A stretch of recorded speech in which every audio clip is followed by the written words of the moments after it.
you have to match your character that you attract wealth effortlessly. It is actually all about the character and behavior of the person na hindi nauubusan ng oportunidad sa kanyang buhay. Ano ba ang karakteristik nito? Kasi marami ang iniisip nila, kaya hindi ako yumayaman sa buhay kasi walang oportunidad para sa akin. Kaya hindi ako umaasenso sa buhay kasi pangit ng trabaho ko, ang pangit ng negosyong ginagawa ko, hindi maganda ang income ko ngayon and lahat pa ng klase ng reason, yung iba sa gobyerno, marami talaga. Pero ang totoo, the reason why napaka-limited ng kinikita mo ngayon, it is all because of you. Kasi hindi ka align, hindi match ang character mo to create unlimited wealth. So what does it mean? Kailangan mong maintindihan, you have to match your character to the persona na match doon sa ganong karakteristik. Kailangan ma-develop mo yung sarili mo. Magkaroon ka ng personality that you attract wealth effortlessly. You attract money effortlessly. So it's all about character matching. Marami kasi nagsasabi, it is all about the mindset. But how can you have that mindset kung hindi ito muna na-develop sa iyong pag-uugali or habits or character?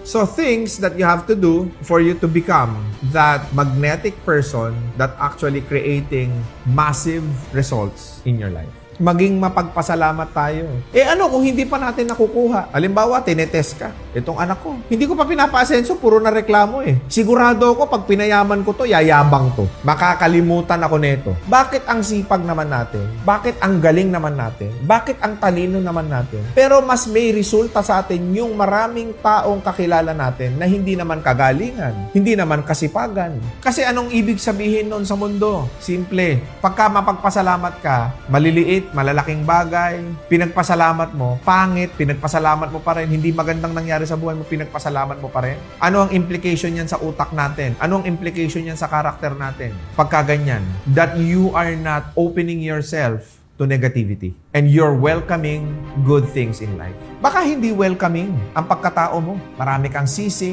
marami kang hinayang, marami kang kasi sa buhay mo. Baka kaya walang nangyayari sa buhay mo because maliit pa lang yung problema, maliit lang yung pinagdaanan mo. Anong ginawa mo? Imbis na maging grateful, anong ginawa? Sige, kayo ho sumagot. Anong ginawa mo? Nung nakakakilala ka ng iba't ibang tao, anong ginawa mo?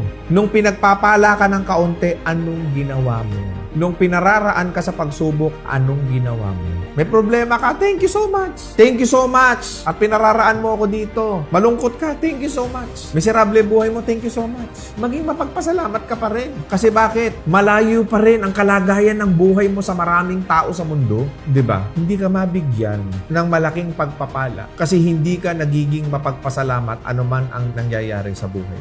Katunayan, na grateful ka sa buhay. Later, mamaya, pagkatapos natin, gawin niyo ho ito. Observe yourself in the mirror. Kung mukha kang stress, kung mukha kang haggard, kung mukha kang pinagsakluban ng mundo, do it. Mamaya, after nito, yun ang katunayan na hindi ka na nagiging masaya sa buhay mo.